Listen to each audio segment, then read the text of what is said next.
Salutations from space and aloha from Earth, friends. It's Gemini Brett here. Talk Leo new moon. I was going to play some saxophone. I think if we're tuning into Leo, we really want to speak about art and life as art. But the horn just wasn't really working. And the truth is, the Leo moon's not aligning for a few days. Today is Saturday, Saturn's Day, August 14th, 2020. And talk about the Leo new moon, which will align on August 18th.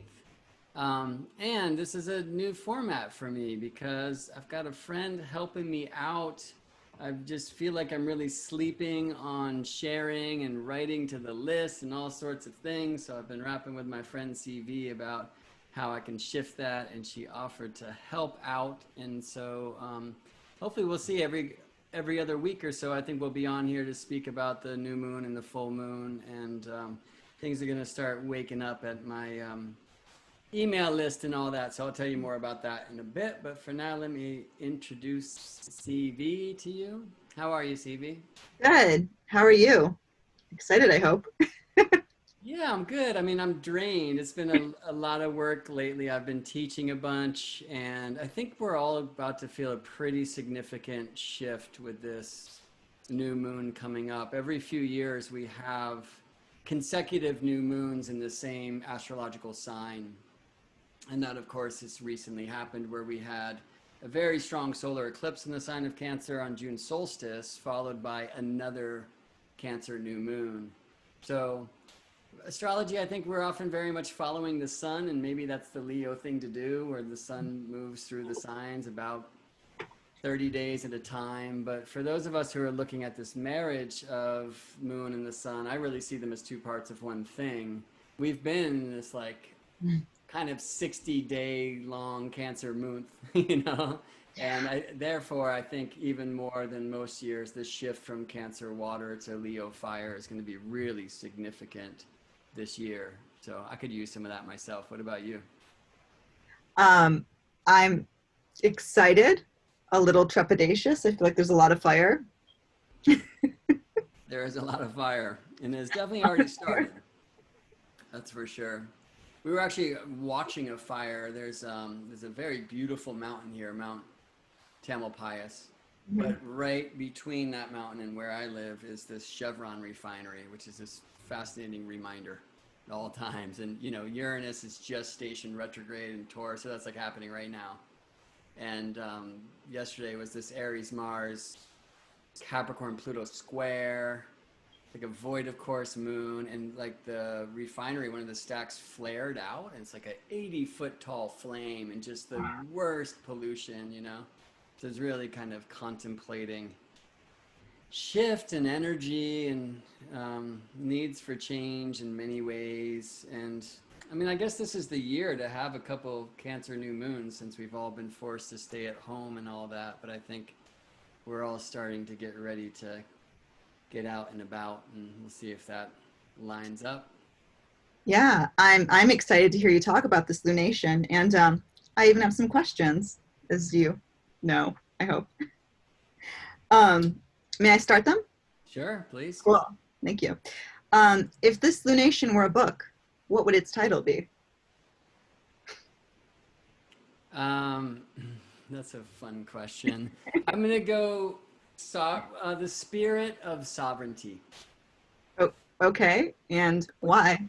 Well, so sovereignty for me is a really beautiful word always. I think it's a really wonderful Leo word. I think we've lost some of the heart of Leo as kind of the lion-hearted in modern times. Leo, as we know, belongs to this set of fixed signs, right? Taurus, Leo, Scorpio, and Aquarius. And my mantra for all of them is fix yourself to fix the world. I feel that these are signs of personal empowerment, and therefore they are the signs that like our culture is most out to mute. And for me, they do this in the way of their element. So Leo fire, it's about will, and it's really about radiance. So we hear about Leo like in the, you know, soft astrology books that it needs the stage, it needs the spotlight. And I'm not saying that can't present, but the answer is why. I mean, I think on one level, it really is about becoming full of ourselves. And that's like such a bad term in our day and age, seen as like blasphemous or narcissistic at the least. So I think a lot of the Leo training is reclaiming the truth that like you can only be full of you. And if you do that right and beautifully in a high kind of honorable, burning, radiant way, like that, at least according to the devotions of this sign, that is the way of life and the way of the light. So I think to do that, we need to free ourselves. And one of the things we really need to free ourselves from is the cultural teachings that if you're big, right, you're against equality. I mean, I'd so much, and I know Leo would so much rather see a world of equality manifest through all of us being as big and beautiful as we can be, rather than being small so we can feel equal, you know? So I think part of sovereignty is about that. It's Leo is also a sign of royalty and celebrity. And I mean, these are words that, you know, we have such shite examples in our day and age, but I think true royalty is the, you know, the one whose horse is leading the way and we would follow because, you know, they're charging into a battle that's actually worth fighting. And that's, as far as the devotions of this sign is, and I'm concerned, is it's the battle of self-love, you know, because we're taught that self-love is ego and vanity. We're taught that confidence is cockiness, that pride is arrogance, you know. Well, lions roll in prides. And so this is a time, I think, really where we're being reminded to look at where we are, look at how much we've grown, put our hands on our heart. And I think the children are like the best teachers. I'm really fortunate to be around a guy who just turned 5, and he knows exactly how cool he is. And you know, I'm the best soccer player, and there's so much ingrained in me that wants to make sure he knows that he's not, to somehow like prepare him for the shadow of the world. But that is the shadow of the world, right? Like, he knows he's the best soccer player, like, dude, do your thing, right? So I think our like lack of confidence, our fear of personal power, right? Our fear of being seen as too big and oppressing in that energetic way, like really keeps us in this dim state. And for me, the true celebrity, you know, not like the scary skeletons on this silver screen that we've been told to compare ourselves to, but the true celebrities are the ones who are not inviting us to be them, but are inviting us to follow their lead, which is to be me, to be us, to be ourselves, you know. And that's like a radiant torch we can each ignite our own candles from. So I think in the Cancer realm, in the family, in the culture, you know, we've seen really strong times over the course of the last 20 years where this kind of like patriotism and mob think and group protocol and you know, I think there's a challenge a bit in trusting authorities. That's certainly a scene that's emerging more, and all astrologers call it a tricky year, no doubt about that, and a transformational year. I mean, I am interested that I didn't hear anyone speak about the censorship that was going to show up this year, which has been such a strong theme lately. I mean, there's words that I can't say right now, or else this thing would get taken off Facebook or YouTube, and we need to really think about that.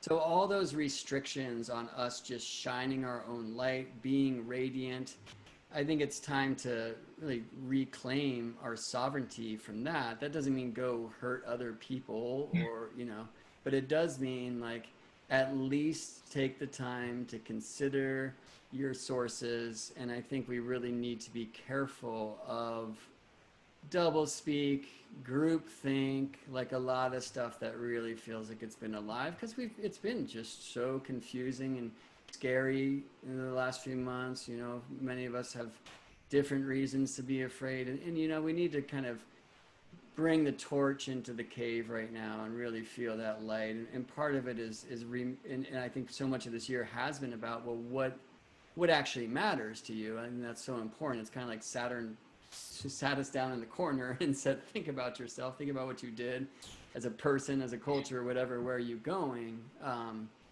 But it's important for us to reclaim that, to know what's important, and then go for it, you know. And I think we're really at a place where we're starting to see that green light. I really feel, for me, it's like utilizing this Leo new moon as that fire to really get it going, and to remember you can do anything you want to do. So I think part of the transition from Cancer, and especially this much Cancer, into Leo, that's always tricky, because I always teach that every sign is like literally a reaction to the needs of the sign that precedes it. Right? So Cancer, which needs home and family and that, like, when mom tells you can do anything you want to do, honey, sometimes it's really loaded with this, you can do whatever you want to do as long as you want to do what we want you to do, because we know what's best for you, and this is how our family's always done it, and that kind of thing. And you can take that from the family place and extend it on all sorts of levels to culture, country, whatever it may be. And this is a time for us just to grab the reins of our radiant torch, and this for me is sovereignty. And the reason why I say the spirit of sovereignty is because what happens when you get two new moons in the same sign, like we've just had these two moons in Cancers, one is in very early degrees. In fact, on June solstice, the first degree of Cancer, and then the second one will be in very late degrees. And then it starts setting up that the new moons for a time are going to be in very late degrees of the signs. And so though this new moon will begin in the sign of Leo, very shortly after the sun ingresses Virgo. And therefore, with the sun moving through Virgo for the rest of the month, or the rest of the lunation, the other principal phases of this particular moon game, the first quarter moon or waxing half moon, the full moon, the third quarter moon or waning half moon, they will all be in mutable signs. And where I feel the fixed signs, fix yourself to fix the world, are signs of personal empowerment, for me, the mutable signs are like the spiritual essence of their element. So the spirit of sovereignty. To recap what you said, so it seems that, I mean, right now it feels a lot of us are really beaten down, and this moon could really be the confidence, both the confidence boost some of us really need if used correctly, but also with that, the sort of Virgo energy gives us maybe the confidence to go for something higher. Does that sound like a good summarization? Yeah, well, I like that you added the Virgo energy to it. So the reaction of Leo to Cancer says, like, yeah, thanks for the shelter, right? Thanks for the food. And I can do anything I want, and it looks like this. And you can either get behind that or not, right? I mean, it can be a very rebellious sign. And for me, Leo, it does want the stage, because for Leo, I really feel is an inspired, creative force. And you'll see this in the zodiac, that assigns the kind of initial intention or devotion of a sign is first expressed through the sign that's 60 degrees ahead of it, or the sextile. So that Leo, like, let's just say the artist, right? Like the musician, right? So that needs ears, right? Like music needs ears, or else it's just noise, it's not sound. And so like Leo as that image of music, and there's many images of music, but the Leo image of music, that just radiant creation, life is art, like it needs Libra. It needs somebody to hear the sound that I make, right? And Virgo in between, it's like, great, what's it going to be? You can do anything you want to do, I hear. Fantastic. Like, oh, what'd you say? Saxophone? Cool. Play your scales. Like, learn a thing or two. So before you get to that stage, before you have an opportunity to speak to others' ears, like, they're not going to run away, right? So obviously we can do that on serious overload, and this is always true of neighboring signs. They can shut each other down, and they can actually even do that from hidden places, right? In places that we're not so aware of. And of course, we can practice so hard that we'll never get anything out. In fact, like, this is a really cool opportunity and time for me to be speaking with you in that regard, because I've struggled so much with my writing that, like, people who are on my mailing list just don't hear from me, right? Because I always feel like, I want to tell them about this course, but if I tell them about this course, I've got to, like, at least say something about what's going on right now. And if I start writing about that, I'm going to have to write it right, which is a very interesting homonym in my reality, and it's just not happening. So let's bring in crew. So anyway, yeah, I think that the The truth that the sun will be shining from the sign of Virgo for most of this month, it says it's like a sacred sovereignty, sovereignty. That's the spirit of sovereignty, and it really is about our practices. So we can set these intentions. That's a very beautiful new moon thing to do around like the Leo energetic, but the Virgo truth, that the hosting the light in that sign for most of the moons is going to say, all right, I hear you, and what are you willing to do? Like on the daily, are you willing to practice? Is it some? Are you being called into being more fit? Then let's see what you got. That kind of thing. And I was thinking about how from the Cancer, how that sort of marries in going back to like the time by yourself, sort of thinking about this sextile between Cancer and Virgo from there. It's like with the three of them, we get the whole story with this moon. If that. Yeah, I mean, and it's so the zodiac is so amazing, like this idea of polarity where Mm-hmm. it goes, I mean, choose your words, but I mean, you could go like yin yang. I prefer nocturnal, diurnal, there's it's a sine wave switching back and forth. And yeah, so when we get, and you see this so often in charts, right? Like planets packed together in a few signs, we really get that story of how they react to one another and how they see one another or don't see one another. And that to me is actually one of the most important things about this new moon chart. Let me show the chart here. Yeah. And so here we have this Leo new moon, 26.5 degrees. And very late in the sign, right? So Mercury's there. There's this really strong trine with Mars, grand fire trine with the South Node, very close to the galactic center. Like, I mean, it's an amazing chart. All charts are amazing, but one thing that I'm most fascinated about this in this chart is this quincunx, or 150-degree aspect with Saturn, because traditionally, and I remember, CB, this is what I was teaching when we first met in a Great Yeah. Lake Astrology conference last year. Traditionally, every sign can see 7 of the other signs and cannot see 4 of them. And the ones that are said to be in conjunct or in blind spots are a sign's neighbors. So for Leo, it's Cancer and Virgo. But then also the neighbors to the opposition. And for Leo, of course, the opposition is Aquarius. So the neighbors being Capricorn and Pisces. These were all called in conjuncts in the day. These days, modern astrologers typically reserve that word in conjunct for this 150-degree, we could say aspect, but traditionally it was said not to be an aspect because aspect means to see, and these were known as blind spots. So it's intriguing, and this was true actually also on the June solstice solar eclipse, that then the first degree of Cancer hosted the new moon, which was quincunx Saturn, then retrograde in the first degree of Aquarius, and he's since come back to Capricorn. We can see the square with Mars. There's a lot of energy kind of heating up, and I'm sure we'll speak about that more. But there's something about this kind of sovereign artist following its own light, taking that spark, of who am I, and turning it into the roaring flame of I am this, And in a way, it can kind of operate like outside of the view of Saturn and Capricorn and like the rules, right? So there's something about like being able to kind of go rogue and just do your thing. And, if you're the 5-year-old putting your hands up in the air and yelling, I'm the best soccer player in the world, cool. Like nobody's here to tell you that you're not. Right, so taking back that divine spark is such a huge part of the path ahead.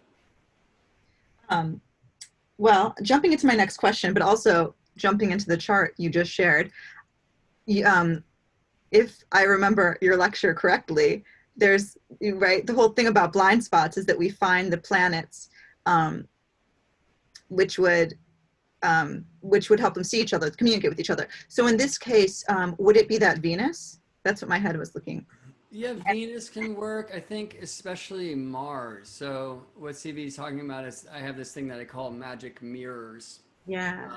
or magic squares, although that term is certainly already like alive in the tradition. I think I just shared my whole screen that time, and if I did, you're looking at a beautiful painting over here by We Alora are. and David Heskins, so I should just call them out. This is Eshel, and that's actually Venus right there. So we love that you called Oh, it Venus. So Venus doesn't work for a magic square here because Venus in Cancer is blind to Leo, and then there's old rules where that's said to be. There are signs that are like and girding, and we could go on and on. But to keep it a little bit more simple, Mars is in such a strong trine with the moon and the sun. In fact, the moon would have carried the light of Mars since it was the last aspect that moon makes before the new moon. Moon will be carrying the Martian energy to the sun. And I mean, that's really strong. Of course, in the tradition, Mars is said to rule the sign of Aries and Sun the sign of Leo. So that it's just so much fire. But as you can see, like Mars is in a very strong square. He's in fact applying to perfect this square to Saturn, who's also retrograde. So they're applying to each other in both directions. That's like a huge part of this conversation. mhm. And the Sun is trine Mars, right? So Mars can see both Saturn, and that's more of a difficult conversation, the Aries Capricorn square, and can see the Sun. That's more of a much more harmonic situation with what's called generosity, this trine. And, you know, it's kind of like suns looking to Mars and just like, this rules, right? And Mars is like, ah, things are going, it's kind of rough over here, you know? And Sun might say, why? And Mars can tell Sun about this Saturn figure. And it's like, what? Who's that? Like, I can't even see that, right? So yeah, Mars is really playing that role. And this is Mars conjoined Eris here, opposite Juno. I mean, there's a lot about Juno and Libra. And they're all in this really strong what's called T square, right?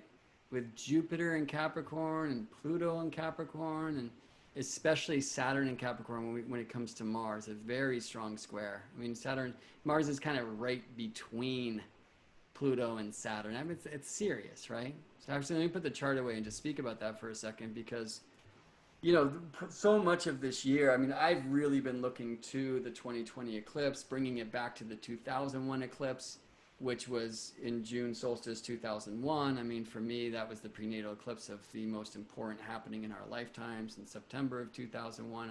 Hopefully everybody remembers what I'm speaking about because we're still living it and it's like being accelerated right now as far as I can feel. But most astrologers this year, including myself, have been looking to this gathering in the sign of Capricorn that I've called the Capricorn Council. So Jupiter, Saturn, Pluto, all living in Capricorn. And what I remember writing about that was that there's a council gathering in the heavens to realign the structures on Earth. And that, I mean, that really feels true. And I mean, I had a video in January. I was talking about this is the year of the second coming, and I don't know what it's going to look like. And to tell you the truth, like I still don't think we've seen the thing of 2020, which is the weirdest thing to say, given how much is happening with these revolutions, with the pandemic, like so, you know. But I think there's still something coming that's going to kind of knock our socks off. And I think that if we tune in and intentionally come to it and bring our energy instead of wait for it, it's going to look a lot better. I think we're still kind of determining this thing. So anyway, the Jupiter, Saturn, Pluto, like Saturn and Pluto conjoined on January 12th of this year. Jupiter's met Pluto already. There's 3 Jupiter-Pluto conjunctions this year. Jupiter and Saturn will conjoin in December 21st in the first degree of Aquarius, but they're all just hanging out in Capricorn for most of the year. And people have been looking at how that's a pretty rare thing. And I've looked back to the 80s, early 80s, and spoke about when all 3 of those same planets, Jupiter and Saturn and Pluto, gathered in Libra, and how we're square to those positions now, and yada, yada, yada. But I mean, we've all been looking to kind of like the second strong movement of this year's symphony being when Mars came into Aries and moved far enough along to square all of those planets in Capricorn. And that's happening now. It's been happening this last week of Mars square Jupiter, Mars square Pluto, and now Mars is squaring Saturn. And so we're really feeling now that tension between Capricorn, where there's been so much strength, and Aries. And, you know, I think these are cardinal signs: Aries, Cancer, Libra, Capricorn. Um, and it's interesting that we find this in traditional aspect theory, that the so-called hard aspects, I prefer to say activating aspects, or the so-called hard aspects, they exist between signs of the same modality. So for some reason, we're saying, well, like Aries and Cancer, they're both cardinal signs. Why do signs that share that intention, that cardinality, like not work so harmoniously with each other? And the truth is, they do work harmonically. They just work as tension, and we build tension so we can stage release. This is the artist's way. And Aries is very much about my unique, individuated, personal self, spirit, you know? And Capricorn is so tribal. I mean, in our day and age, it's typically taught as the government and the police and the corporate CEOs and the boss. And but so part of this whole Capricorn Council, we want to return to what Capricorn truly is. This is part of what I was saying earlier. Saturn puts us in the corner and says, think about what you did. Well, you stopped listening to your elders.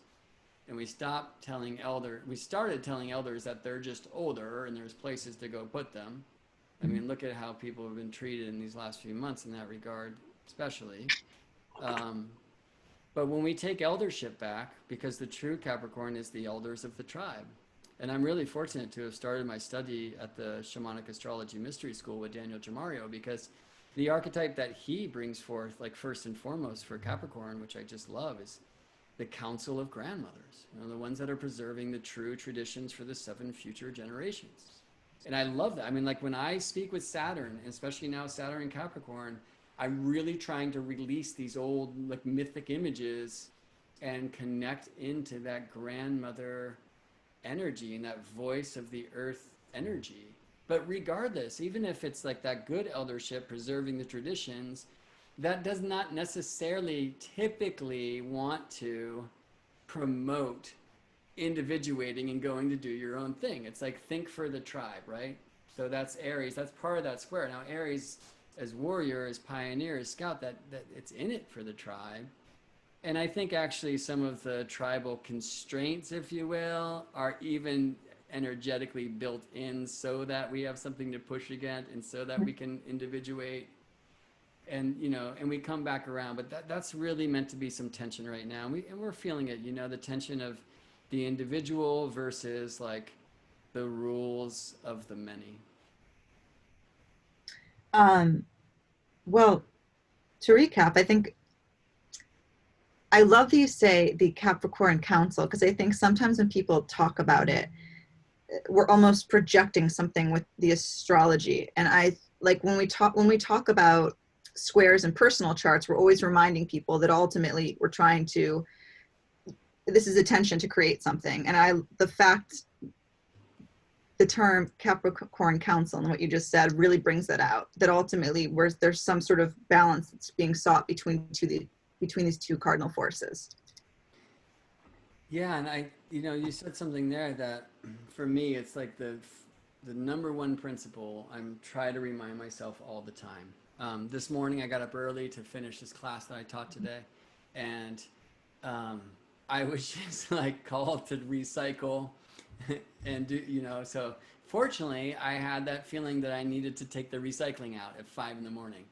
And why I say fortunately is because I went out there and there was the crescent moon embracing Venus in the sign of Cancer. And I would have missed it. Like I knew it was happening, you know, and actually my friend Gary and I were talking last night, like, hey, where are you going to check out the moon Venus? And, but this morning I wasn't tuned in, you know, and it was a weird thing. Like I don't usually go take out the recycling at 5 in the morning, you know, so I know that was moon and Venus saying, hey, come check this out. And they were so close. And it really is one of the most beautiful things in the sky when that crescent moon aligns with Venus, whether it's in the morning as it is now or in the evening. But so I'm out there and I'm like, oh wow, that looks like a really strong conjunction, and they're close in latitude, and oh, what degree is that? And oh, where are we in the Venus cycle? Oh, that's the third eye chakra gate. And you know, so I have all this stuff to say to the planets that I so often forget to listen. And I put myself in check like regularly. I think this is actually this is the traditions, this is the rules, this is the structure, this is the trunk of the tree. It's like, great, I love that you're experiencing that. Now shut up and experience it. Because so often, I think, we astrologers, if we go out to the sky at all, Hmm. it's so hard to listen to what Jupiter or what Saturn have to say because we're so busy telling them who they are, what the things that we're seeing, and why, we're not even like, hey, this thing exploded today. It feels like that has something to do with this. Like, is that right? Like I'm in the middle of Mars here and you guys are like, and it feels like that tension, like I just watched it. Like, is that right? And at least just ask and listen. So something you said really reminded me of that. And most importantly, I really feel like that is like the Capricorn Council's primary concern, and it's forced us to slow down in this weird way. Whatever, we had to slow down and like take stock. And I'm very worried about what's happening with the financial reality, and people are in a lot of pain right now. We can go all into that, but there's something too where it's like, all right, learn to listen again. Like prayer is actually not something you do with your mouth. And when you hear, whether it's clear or not, like the appropriate response is creation, is creativity. So tune in, like when we go outside and we just see a beautiful tree and we have to sing. Like for me, that's a little bit of what's going on right now. And we're more likely to see the beauty of the tree because we're a little bit less like in the standard operating program of classifying it into this genus and species and all that business. And I think even if we really plant creative and artistic seeds with this new moon, we're going to let Virgo do a different thing right now. Like, we don't need more, you know, obsessive compulsive. Like, you can't only wash your hands for so long. You know what I mean? Like, that's not who Virgo is either. And maybe that's something we'll speak about more, in the weeks to come or for the full moon in Pisces that will kind of be the flower of this Leo new moon seed. Um, wow. We want to go over some of the transits, the planetary, maybe some of the planetary alignments. I know you brought up the chart once, but I think you had some other more to add to that. Yeah, I mean, there's so much going on. I'll rap about a few of the things that I see, and then maybe also speak about some of the really strong transits that are coming in the days Yeah. following the new moon, like during the waxing cycle. I think the plan will be to shift that over towards more of like a daily little mini blast. I really am excited to get like the Instagram reality going. I've just never been on that boat. But anyway, let me share this chart again. Thank you. And so some of the things that I think that are most interesting is definitely this new moon trine Mars. I mean, that's like if you're into traditional astrology, that's like you can't get more fiery and brighter than that. I mean, it's not only a fire trine. We say like the most benefic or flowing energy between signs is this 120-degree angle, the angle of an equilateral triangle, the trine which connects signs of the same element.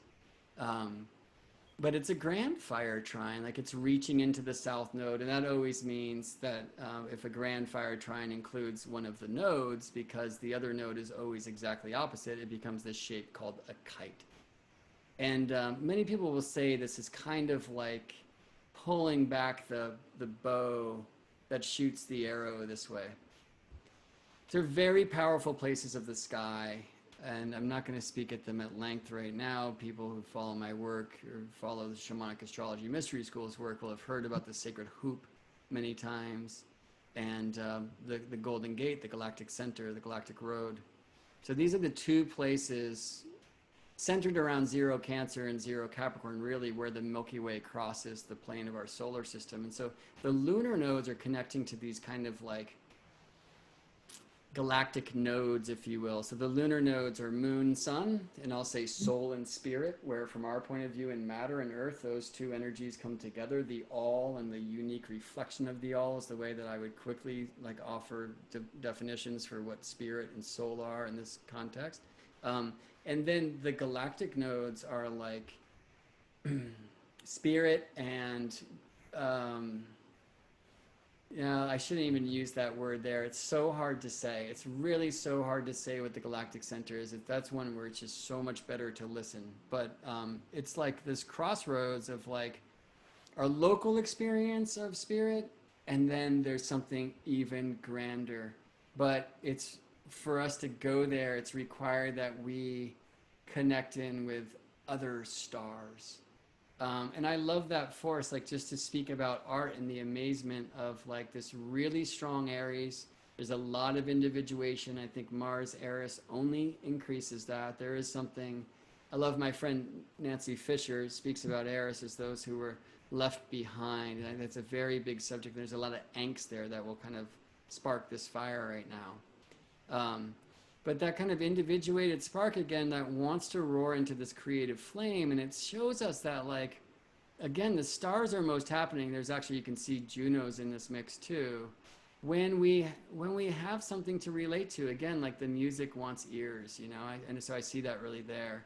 But just the way that this flame is willing to be passed, like if we really can, I think, take that idea we've had, that wish, you know, like this is a ship that I'm finally launching that really has been a dream for a while, but it's not happening. Like it wasn't happening by myself, you know? So like there's something about like following our own inspiration, but bringing that to like something bigger than us. And I think there's a truth of like feeling the tension with who we know our culture and our people and these old rules to be, and we're breaking away from that. Feels like this Mars Saturn square and the Mars Aries Capricorn squares in general. But it doesn't say like go it alone, right? There's this place where, you know, again, if we do want to use that thing that people say that Leo needs the stage, well, the stage is there because we want to engage with other people. And I think, you know, obviously this isolationism, this separationism that's been so much part of this year. I mean, most of this year now, I mean, almost half a year that many of us have been locked down around the world, right? There's a flame building in that. And it wants, I think, very creative outlets. So, yeah, the moon trine Mars, and Mars serving as that magic square to remind the sun that, you know, there is a tribe that's worth shining from, but the sun doesn't have to experience that tension so much. Like Mars is kind of taking that one for the team, and the sun's going to hear it through this relation, and the moon and the sun and Mercury too are kind of going to process that, I think, more beautifully. And with the South Node, there's something that's just rich and deep in our past, some old truth, some old vision, and it's likely to come to us, you know, from other systems, other traditions. You know, that's like kind of married in this Sagittarius thing. But anytime the nodes, the lunar nodes, move through these signs of Gemini and Sagittarius, we really are on a collective soul journey into what is and what is not true. So I hadn't even written this one down, and it's not as strong as it will be, but Neptune squaring the lunar nodes keeps us like a little bit lost in the dream. It can be very delusional, very confusing, but I think that doesn't hurt us ask what is true.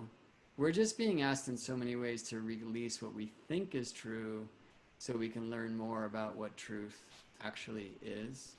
And very importantly, it just wants to come through in our artistic gift. And so one thing I love about this chart too is that Mercury's in a very important place behind the sun. So this literally, the alignment's like Earth, Moon, Sun, Mercury, somewhere so far out in space, as far from Earth as possible, in the, for us, the dark places, you know, like no telescope on Earth or orbiting our planet could possibly see Mercury back there behind the sun. Who knows what goes on back there?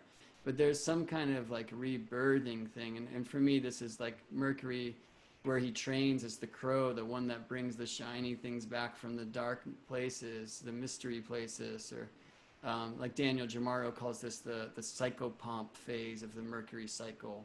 And the Mercury cycle itself, it began in Cancer, right? So we're tuned into this kind of collective consciousness around the family, caring. We want that. But there's also something about bringing in these kind of hidden forces of inspiration, which really is that's what art is. So other ones, and this is so strong, is Venus sextile Uranus, who's just recently retrograded. We're going to feel that as you and I are recording this some days before this new moon alignment, that that one is building up. I think it's beautiful. Of course, traditionally, Taurus is said to be a country that speaks the language of Venus. Actually, that's not how they say it, but it's how I will, because I like to avoid that rulership word. But Uranus is kind of seeking guidance, I'll say, from Venus. And they're very linked up in this way.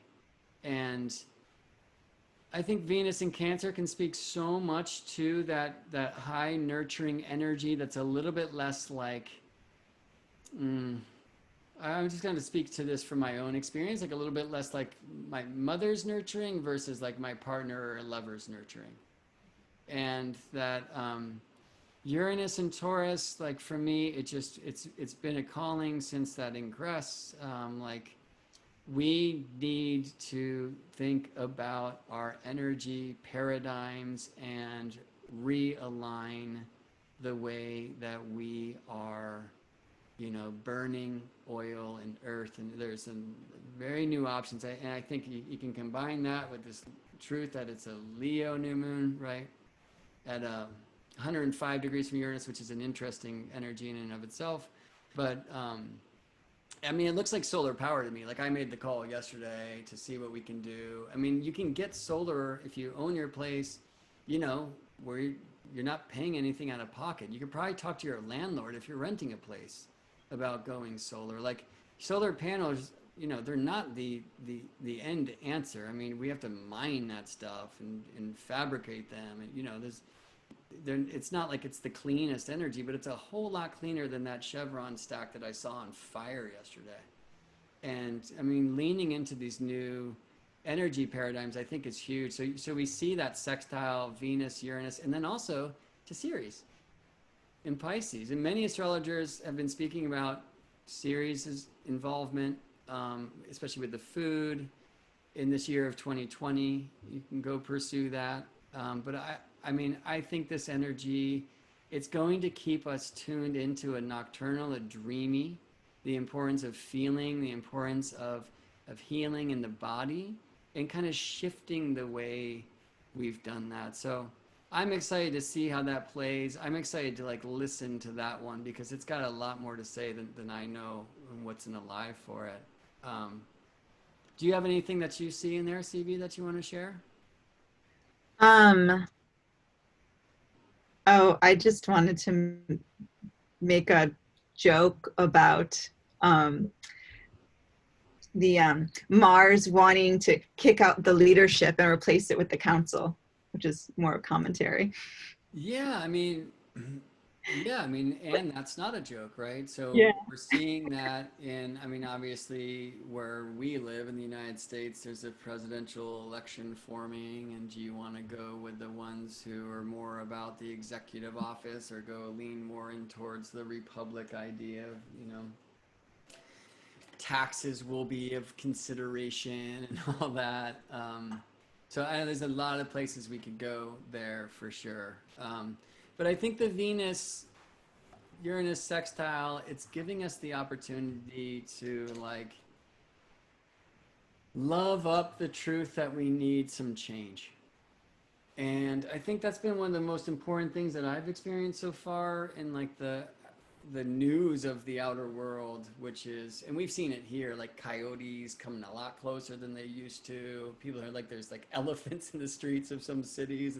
It's again, nature's taking it back a bit, but I think very importantly, the earth is healing way faster than any of like the fearmonger environmentalists have told us that it could. Like we've all basically been feared, I think, into the point where we thought we were past the point of no return, or it has to change right now, and if it doesn't, we all die. And you know, sometimes like we want to certainly awaken the world to these truths that the current paradigm can't last. Yes, right? It can't last for humanity, and we gotta wake up. You know, I came across this Navajo proverb yesterday, which is that it's impossible to awaken someone who is pretending to be asleep. Wow.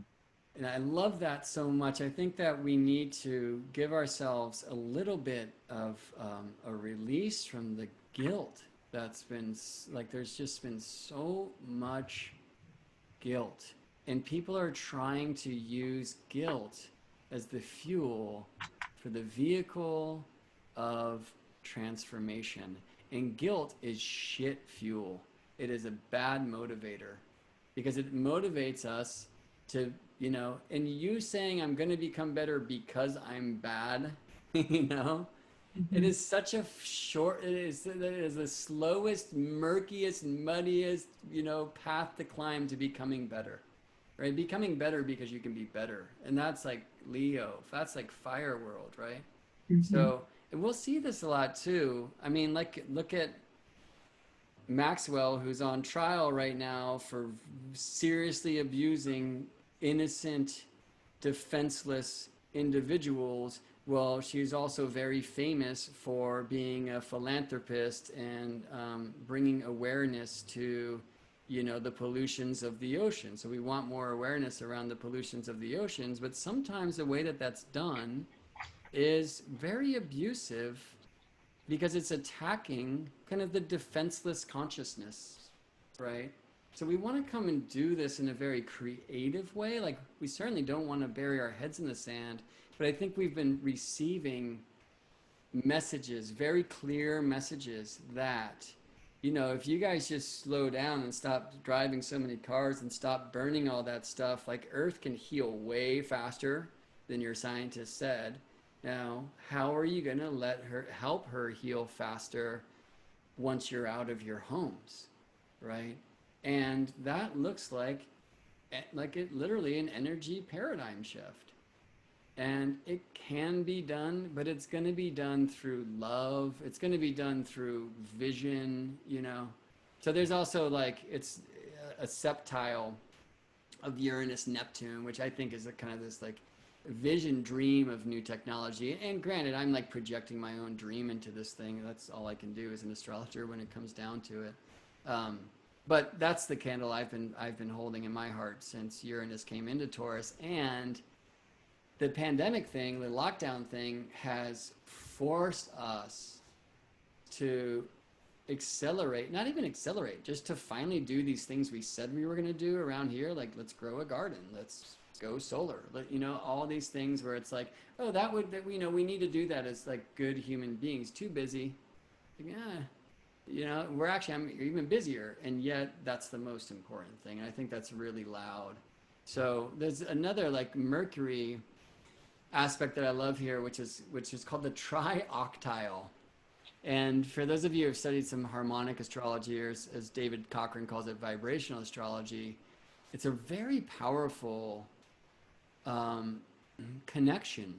So it's not a traditional thing. Like, traditionally, aspects aren't about planet to planet. It's just planets are in signs that either see one another or don't see one another. And from that point of view, Leo and Taurus are square. But square from 11 Taurus is 11 Leo, and I've got to go, so that's 90 degrees. I've got to go another 17 to get to Mercury. So it pans out to be about 108, right? So, and you know, it's actually not, it's not a trioctile, sorry, it's a tridecile. Because, so this is in the family of the 72s, of the quintiles, which is a 1/5 of a circle is 72 degrees. And it's often related as a very Venusian energy. It makes the pentacle, as the Earth, Venus, Sun dance does over the course of 8 Earth years. And very creative, artistic. And half of 72 is 36. So one decan a tenth of the 360-degree circle. It's 36 degrees.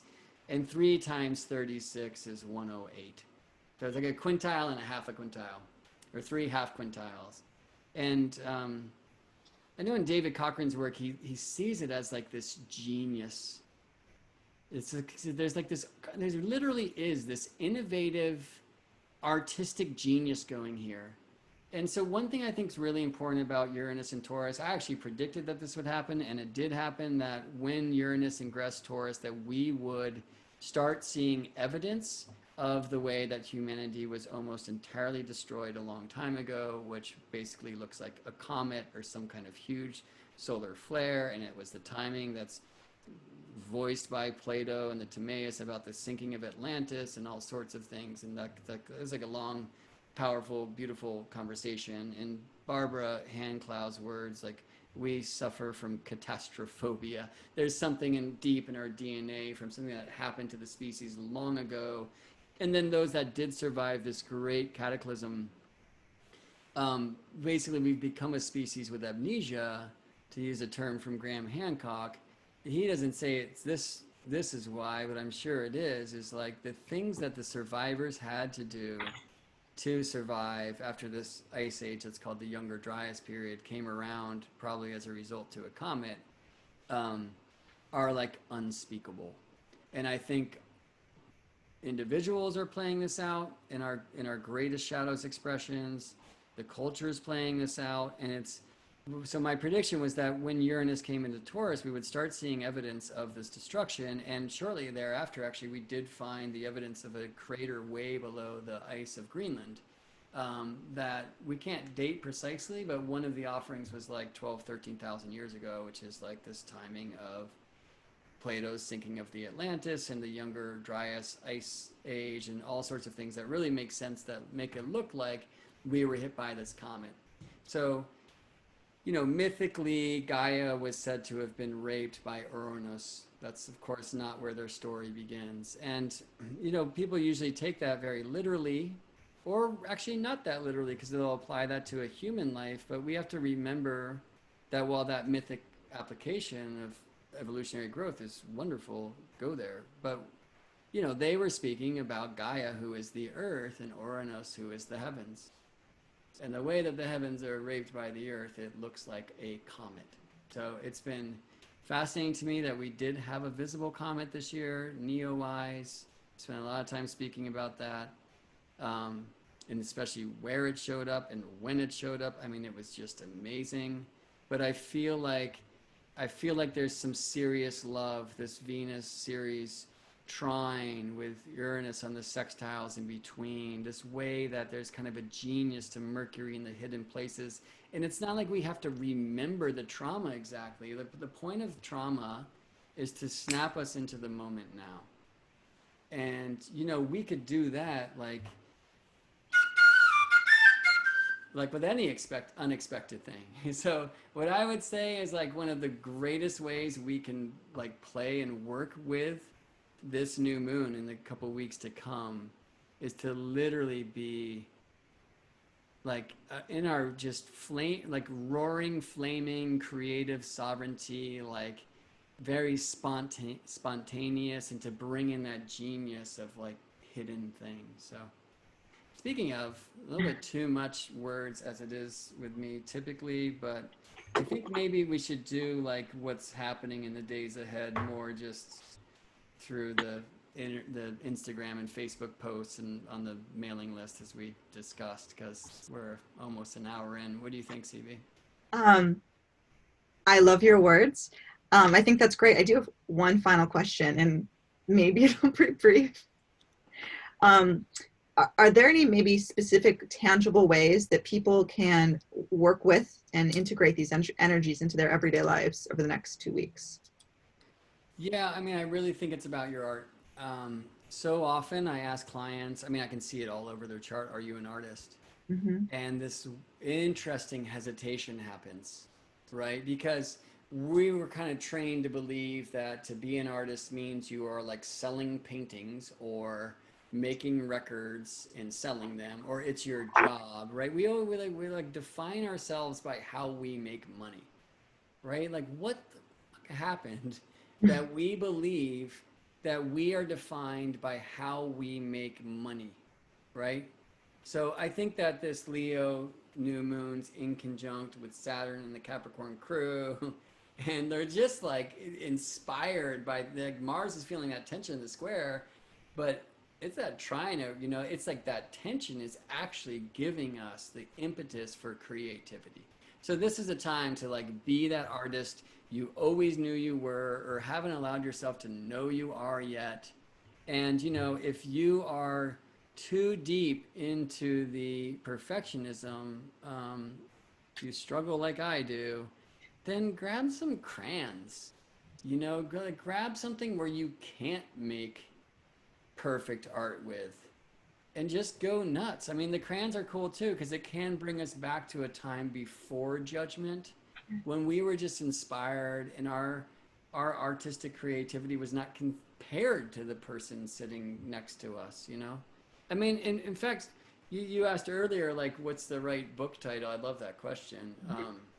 And so the spirit of sovereignty, let me bring that into like the spirit of sovereignty in the real world. Like there is a lot of Capricorn, there is Cancer. Venus will eventually come in and climb into the higher degrees of Cancer and then oppose all that Capricorn team and square Aries Mars. Like it's only getting realer in the real world. So, but spiritual sovereignty in the real world, or the sovereignty of spirit in the real world, like you have the right to create. You have the right to live life as if it is a birthright, right? As it is an honorable joy, even in, you know, when we're in the most difficult circumstances. You know, I mean, you can say, all right, well, this is just privilege speaking, and okay. But at the same time, for me, the time when the Leo has been most in demand in my inner energetic is when I'm fully depressed. I couldn't move. I couldn't get out of bed. And, you know, it's like, okay, diligently create, make art, sing about your pain, dance about your pain.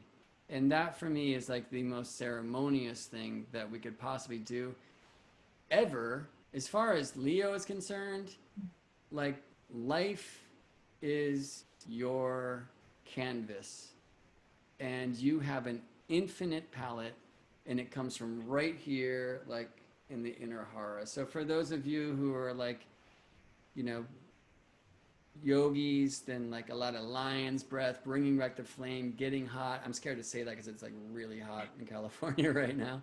And I don't want to call in fire seasons or whatever, but yeah, just coming to our art and maybe using the fire. I mean, many people I think will be hearing this before the Leo new moon aligns, which by the way is August 18th on Tuesday. Let me just show this again.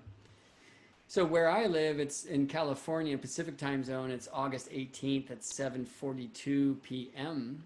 Tuesday, Mars's day. For many people in the world, that will actually be August 19th on a Wednesday, right? CV, you're in Detroit, so 10:41 p.m. So do your own time zone conversions, friends. But August 18th or the 19th, depending on where you are, when the moon meets the sun in these late degrees. I think if you're hearing this from before them, maybe use the flame. And this is a practice I often recommend, which is the opposite of the so-called vision board, a vision board where we collage and create different images of the visions we want to see in our life, and we create them artistically and we begin to live them and manifest them, which is amazing and it's magical and true. But the alchemist knows that like creation and destruction are necessary bedmates. And better than destruction, I'll say compost. So I always recommend this practice. I love it, which is to create a destruction board, like create images, collages of the things that you're done with. So if you're feeling locked down, like I have so many clients who are living alone and just like they haven't literally felt human touch or an embrace in months now, right? Like, so what does that look like? And burning away that energy. So, because oftentimes that is associated with, I'm not calling out for help, you know? Mhm. Somebody down the road who has that same thing. Well, let's put on masks, not do your thing. Like, go get a hug, go give a hug. You know what I mean? And so looking at some of these constraints, these constrictions in the world without, as I was saying earlier too, and I didn't kind of finish that flow, there's so much governance with the stick right now where really, and this is the Leo way, and I'll say this, like Capricorn is leaders when we need them, and somebody's got to keep the traditions to keep the tribe alive. Leo's leaders when we don't. Somebody just shines. And that's carrot governance, right? So that's like, hey, come do this. It'll be so much fun, right? So, hey, we need to get together and go clean up the beach because it's trash and we're going to kill the whales and we're such terrible beings. We are a virus on the earth, whatever. Or wouldn't it be fun if we got together and brought some bags and like cleaned up the beach and see how beautiful it is after and feel cool swimming, right? Like the same thing gets done, but one time we're like in guilt shaming ourselves the whole way, and the other time we're in this bright energy. So I'm saying that so much. I'm really called this to like kind of repeat that again and again. I think that we have been living face to face with many of our patterns that are keeping us in shame, guilt, shut down, lockdown, all that. And it's manifested in such a powerful way in the outer world to reflect to us how mean we are to ourselves. And that some of that wants to get burned away. So what I would recommend is actually get really artistic even before this new moon aligns. And as it's aligning on the 18th or the 19th, depending on where you are, like start a big fire and burn that thing. And then what you do is you keep some of the ashes, and maybe we'll speak about this then at full moon. Then those ashes can go into the glue of a vision board, or into the paint of a vision painting, or into the soil of a vision tree that you plant, or whatever it wants to be. So let's say that if you want to play this moon game, because we're going to start doing this thing regularly, and we're going to, I'll ask you to go over to GeminiBrett.com to my website and sign up for my mailing list, because the plan is to like record these things regularly, go live, get them on the YouTube, do the things. But I'm also really excited to get together crews, families of folks who are following the planets, who want to talk about these alignments. I don't want to just be teaching. I want to be in conversation. I also want to teach like cool subjects that the lunations will bring us to. But go over to GeminiBrett.com and sign up for my mailing list, because I've actually been receiving these letters of like, yo, why I signed up for your mailing list and you're just ghosting me? Like, why is there nothing? So that's going to change. Like, sign up over there, please. And we're going to find ways to creatively play together. And I think at this time, like a really cool thing to do would be to burn something that's ready to go and artistically create images of that thing, give it to the fire at the new moon, but save some of the ashes. And I have this thing that I say that's burn it and earn it. And I mean like URN, earn it. Like literally put these ashes of this thing that's getting burned. And maybe it's a pattern you've been running for lifetimes, or through your lineage and generations. Like put that in an urn and put it on the altar and charge it up by kind of grieving it and dancing with it. And then in a couple of weeks, we'll move into what to do with it next.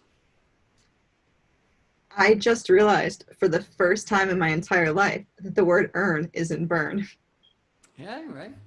Yeah, I mean, language is such a powerful thing. And I think the North Node in Gemini, ever a reminder for us to know that spells are called that for a reason. So being very particular with our words. It's hard to do when we're in flow. And I think that's a really important kind of Leo thing, just like inspired, right? But yeah, it's, and with the sun moving through Virgo for most of this month, for most of this lunation, it is going to be a lot of kind of like, I think inspired play downloads of kind of cracking the code. So we shall see. So last thing. So we have homework now, right? We're creating destruction boards. That's We're right. destroying them. Compost We're boards. compost. Oh yeah, compost boards. We're composting them. We're saving some of the ashes for the full moon. If people want to share this experience, maybe they have really great boards they want to photograph or want to talk about it, where do they go to do that? On your Facebook? Well, I think, well, I love that.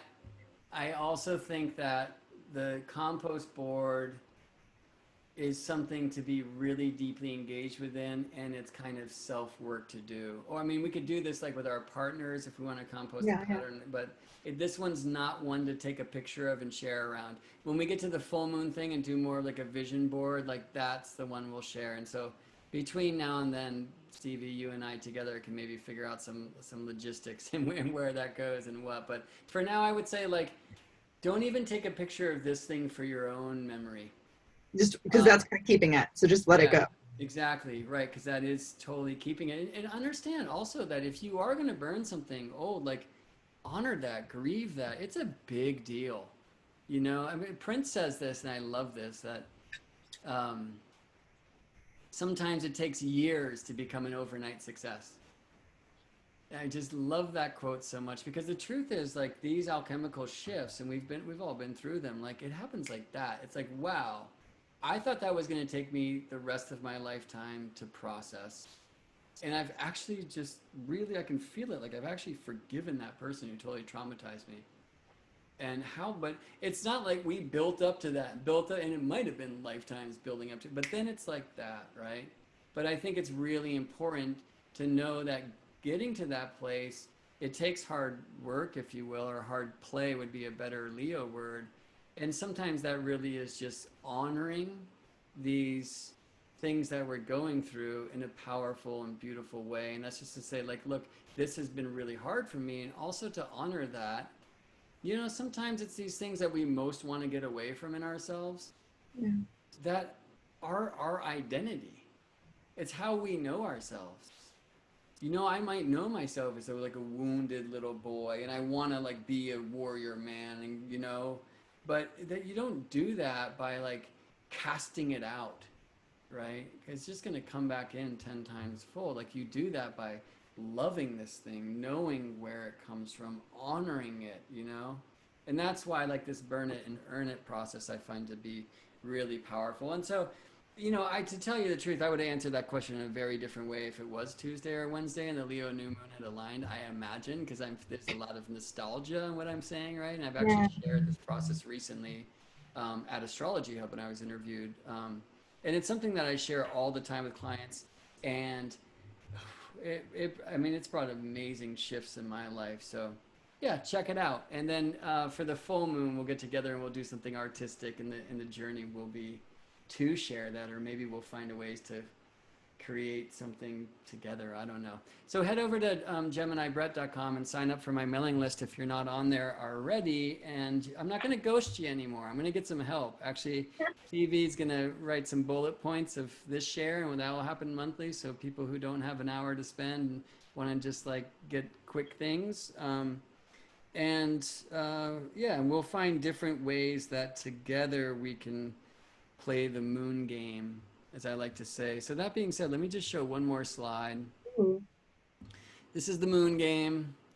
We'll speak much more about this, but this is the time for seeding, for intention, for consciousness around Leo things. And very importantly, if you're hearing this live a few days before the new moon, like we're still finishing up. We're still in this integration wisdom, like fruiting stage of the seeds that were planted in July in the Cancer new moon, second Cancer new moon. So like don't rush this thing, but we don't want to just skip from one to the next, right?